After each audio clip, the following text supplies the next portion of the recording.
des Afar et des Issa, capitale Djibouti, va devenir le 49e État indépendant d'Afrique. Djibouti, qui n'a jamais été une colonie comme les autres, devient donc le dernier chapitre dans l'épopée de l'Empire français. Djibouti, qui n'a jamais été qu'un territoire, devient donc un pays. Djibouti, qui n'a jamais été une nation, ni même une entité économique, devient donc un État. Il est parfois ainsi un moment, un endroit où l'histoire, la géographie, la politique semblent croiser leur logique et leurs caprices et nouent les paradoxes en forme de symboles. Djibouti, malgré soi, est aujourd'hui un tel symbole. Nous sommes allés le comprendre et le découvrir pour vous.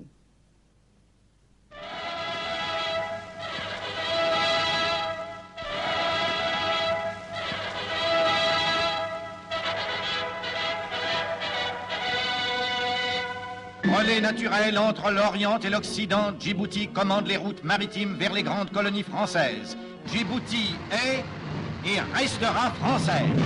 Irréductible devant les tentatives d'intimidation, la France a compris qu'il fallait désormais faire sentir ici le poids de sa force. Toutes les dispositions ont été prises. Dans les postes qui jalonnent la frontière, les troupes coloniales montent la garde.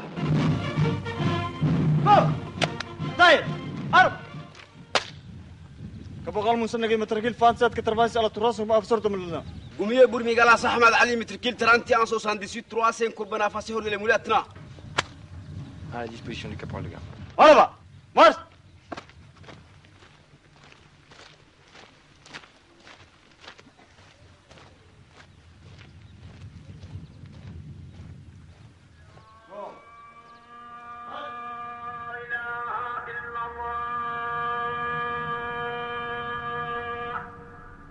Du poste frontière à la ville, l'aube se lève sur Djibouti.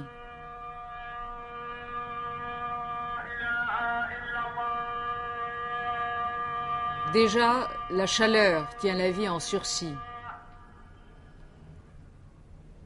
Musulmane par contagion, française par accident, capitale malgré soi, Djibouti est le bout de l'Afrique.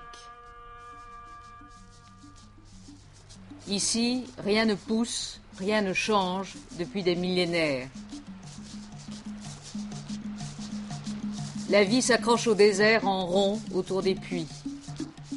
L'arbitraire colonial a tracé sur ces cailloux un territoire grand comme 3 fois la Corse. On y compte environ 220 000 habitants selon les fluctuations nomadiques. Plus de la moitié de la population est drainée vers Djibouti.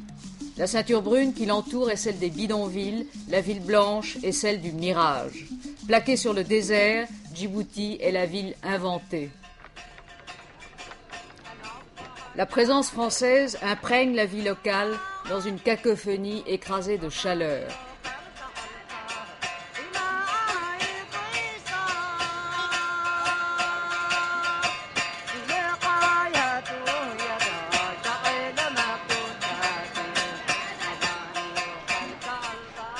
Le temps s'efface avec le kat. C'est une herbe hallucinogène au goût vaguement amer. Tout le monde, comme on dit ici, broute la salade. Tu manges, il te donne du cerveau. Ici, il y a des imaginations. L'imagination fait même comprendre tous les midis le jeu des 1000 francs. Ces visiteurs, un port de plaisance, un plan d'eau, tous les plaisirs de la mer, mais aussi ceux de la campagne et de la gastronomie, avec notamment son inimitable Queen Amman, le plus savoureux des gâteaux bretons. Je préfère m'adresser, si vous permettez, à M. Bossenec et lui demander la réponse à cette question. Comment s'appelle l'appareil permettant de compter le nombre de pas faits par un piéton et de déterminer ainsi, approximativement, la distance parcourue? Pardon. 92 de 921, me recevez-vous parler? Bon, reçu, moi je suis à l'emplacement de la batterie, je suis sur vous dans 5 minutes. Ah, reçu. L'espèce la plus répandue dans le mélange ethnique local est le militaire français. L'armée française, renforcée devant les incertitudes de l'indépendance, compte 6500 hommes de toutes armes, depuis les marins jusqu'aux légionnaires. C'est la présence militaire française qui justifie Djibouti. Ce sont les marins et leurs familles qui la font vivre. la place Ménélique à l'heure du pastis. Alors, moi, j'ai jamais vu pareil. une mendicité comme dans un Tu me fais pays rigoler, comme ça. toi. Si, j'en ai vu à... T'as pas de grève ici? Oui, monsieur, s'il vous plaît, cacahuète. De toute façon, il faut avoir une tête solide pour rester ici 2 ans. D'abord, Djibouti a, à mon humble avis, un état artificiel, purement créé par la colonisation. C'est triste. Il y en a qui sont gentils, mais il y en a d'autres, moi j'ai eu peur quelquefois. Je sortais une fois de la banque, j'avais 40 000 francs dans mon porte-monnaie, 40 000 francs de Djibouti. Quand on vient dans des pays comme ça, on sait pourquoi qu'on vient. Faire de l'argent. Oh, oui, c'est vrai. T'es venu pourquoi, toi?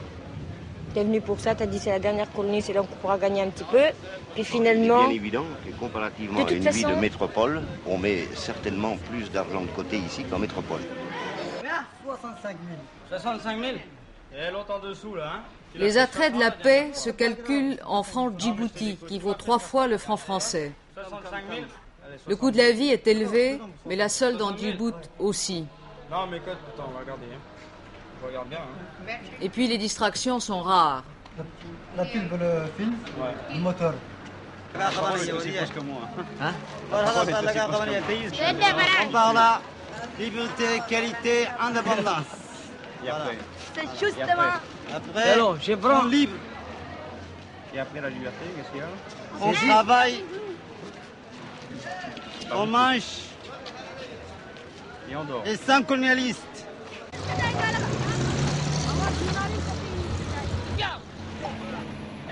Les déchets de la ville blanche n'ont pas le temps de pourrir. Chaque matin au dépôt d'ordures, c'est l'assaut pour un quignon de pain ou un lambeau de chemise kaki.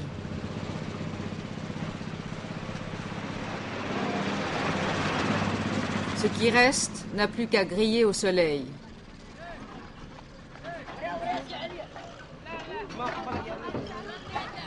Les soldats de corvée n'amènent jamais leur camion sans un sac de pain. Ici, il y a 1 mort par jour.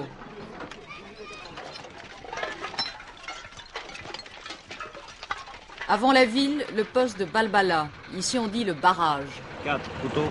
Non, rien. Non, faut faire derrière le Rien. Tiens, tu peux remonter. Sur l'unique route d'accès à Djibouti, le barrage permet mieux qu'aux frontières de contrôler le flux des nomades et de doser un mélange ethnique explosif. Entre les Afars du Nord, affiliés aux tribus d'Éthiopie, et les Issa du Sud, qui sont presque des Somalis, la mésentente est traditionnelle. Les mines éclairantes et les barbelés rappellent parfois à l'ordre. Qu'est-ce que c'est ça? On n'importe rien, chef. On n'a rien, nous ne sommes pas des ennemis. Non, nous ne sommes pas des ennemis. Et ben alors? Il est parti. Avec ça, pas bon ça. Parce que moi, on peut garer voiture là. Assoupli avec l'indépendance, mais toujours là, le barrage a été justifié par les autorités françaises comme un triple cordon sanitaire. Sur le plan tribal et politique, l'équilibre local a longtemps reposé sur la compression de la majorité Issa au profit des Afars. Sur le plan économique, la ville signifie des salaires, souvent répartis entre clientèle tribale et en emploi fictif. Un seul salaire à Djibouti nourrit en moyenne 35 personnes dans le territoire. Djibouti est aussi l'accès à l'éducation. La bourgeoisie locale, celle des petits fonctionnaires, envoie leurs enfants au lycée.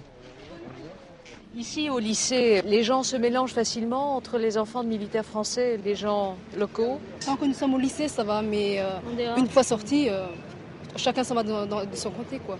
Et c'est quoi ça? C'est du racisme? Non, ce n'est pas du racisme, c'est une question financière.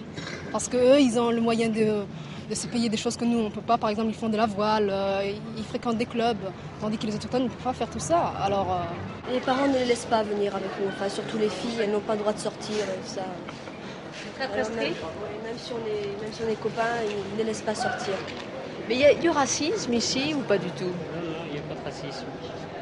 Pour vous, il n'y en a pas, mais pour vous? Bon, disons qu'il y a des petits accrochages de temps en temps, quoi. Et la vie ici, c'est comment? Bon, c'est pas mal. C'est pas mal. Il y a la plage, il y a... Les délices balnéaires de Djibouti. C'est presque la seule carte postale que les quelques 8000 Français, militaires et fonctionnaires, envoient en métropole pour faire rêver la famille. Évidemment, la légende n'est pas toujours la même. C'est bien Djibouti? Bien, bien, très bien. Merveilleux. C'est un paradis, ça. Il est menteur. Il est menteur. Comment je suis menteur? Bah, c'est pas un paradis, Djibouti? Oh non, non. Bah si, c'est un paradis. Non. Ne dis pas de mensonges, alors là, tu contre tout le monde. Moi, je dirais la vérité. C'est un pays pourri et j'en ai ras-le-bol. Non, c'est pas mal. Non, quand on a fait le Pacifique, il y a mieux. Vous êtes militaire? Fonctionnaire. Militaire de carrière, moi, je dirais. Non, fonctionnaire. Et me contredit. Bah, je sais bien ce que je dis, non? Quand même, sur mon passeport, c'est pas marqué militaire, c'est marqué fonctionnaire. Bon, alors, je suis fonctionnaire. Fonctionnaire de l'État. Si je suis pas rapatrié avant le 27 juin, ça fera ma 4e indépendance de décolonisation, disons. C'est un mot à la mode, hein. On décolonise. Il y a des militaires qui aiment Djibouti, vous pensez? Ouais, disons, il y en a pas mal qui l'aiment, disons, je crois que c'est seulement au point de vue pécuniaire. Ouais, parce qu'il y en a qui demandent justement à venir à Djibouti, c'est uniquement parce que, bon, en militaire se fait quand même 3 fois plus qu'en France, quoi.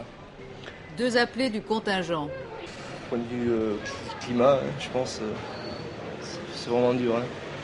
Ouais, le climat, c'est la première chose qui est assez difficile ici, quoi, quand même. Et les rapports avec les gens du coin? Je les trouve très, très bizarres, très mystérieux. Très difficile au point de vue rapport. Ouais. Je sais pas, les gens ne nous aiment pas tellement, finalement. Hein. Surtout quand on parle de militaires. Hein. Les militaires sont déjà mis à part. Et ils vivent des militaires? Ils en vivent, oui. Si on n'était pas là, il ne serait plus rien, quoi. Disons, faut dire une chose, c'est que quand même Djibouti, il y a énormément de prostituées, c'est uniquement ça dans la rue. Hein. Je crois qu'elle recherche surtout l'argent, des petits bidasses, quoi. À Djibouti, quand dans la nuit, la lune